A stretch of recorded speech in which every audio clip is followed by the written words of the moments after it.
Debt collectors. It's understandable that banks want credit card customers to stay current with their bills. What's less easy to understand is how some debt collectors have gotten away with some very offensive behavior. Especially shocking is the obscene, even racist language used in calls, placed at all times of the day and night. But now it's been caught on tape.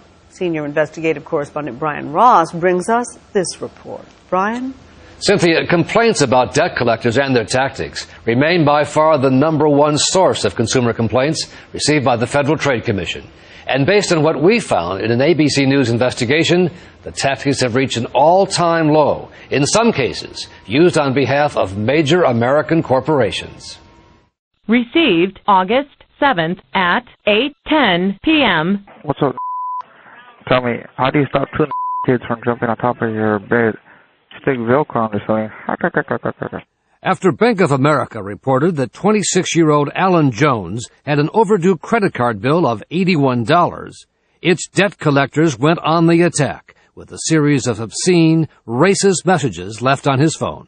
Hi, my name is Jamal Smith, and I'm looking for some watermelons. I'm also interested in a couple of slaves. Maybe you can go ahead and pick some of my cotton fields. Go ahead, give me a call to lick my... Jones, a clothing salesman in Dallas, says the debt collector's calls continued even after he told them his Bank of America account was up to date. I double-checked with my bank, with online, and to please quit calling my phone. By that time, you know, the representative acted like, oh, we could call you as many times as we want.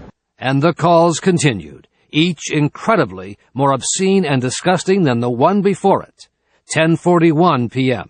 What's up, you talking about going back to Mexico and go back to Africa or something. Pick some cottons over there, bitch. 10:44 p.m. using the name of Jones's wife. Hi, I'm looking for Ashley.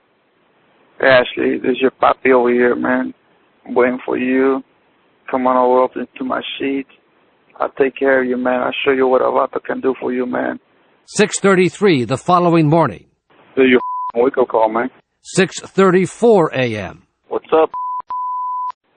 There's your papi calling you. Mother wake-up call, you little lazy-ass bitch. Get your mother ass up and go pick some cotton field, bitch. All right? Jones says the calls continued for weeks with threats to shank him, a prison term for a knifing, and to harm his family.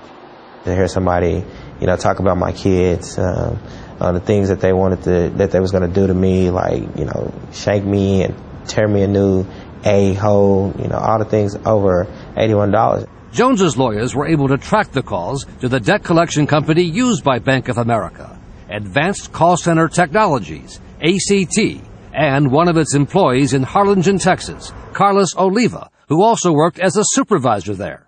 Hey, what's up?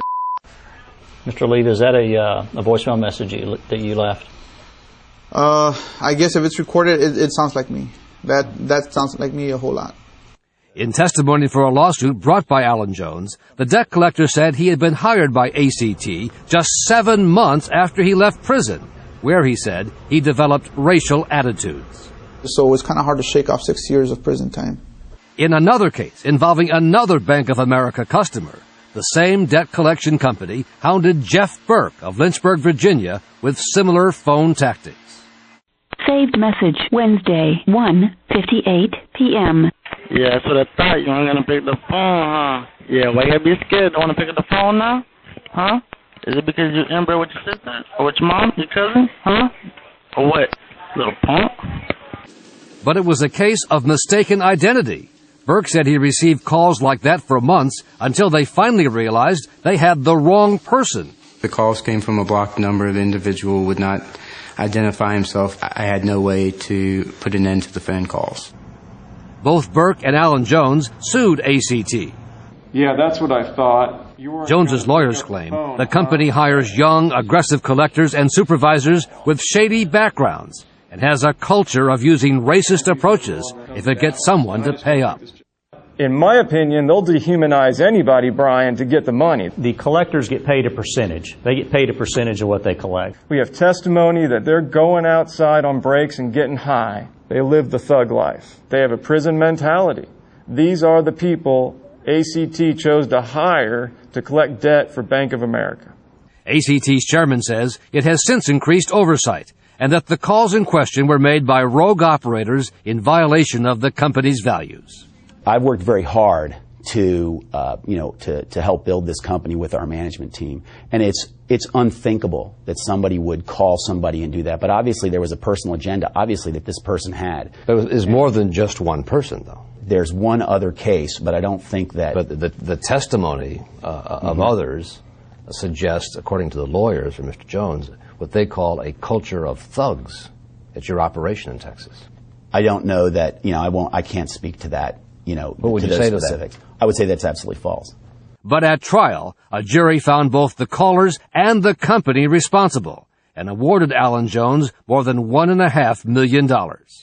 Hopefully, this will motivate people around the country to actually do something about it and don't just sit up and be subject to abuse from these harassing companies.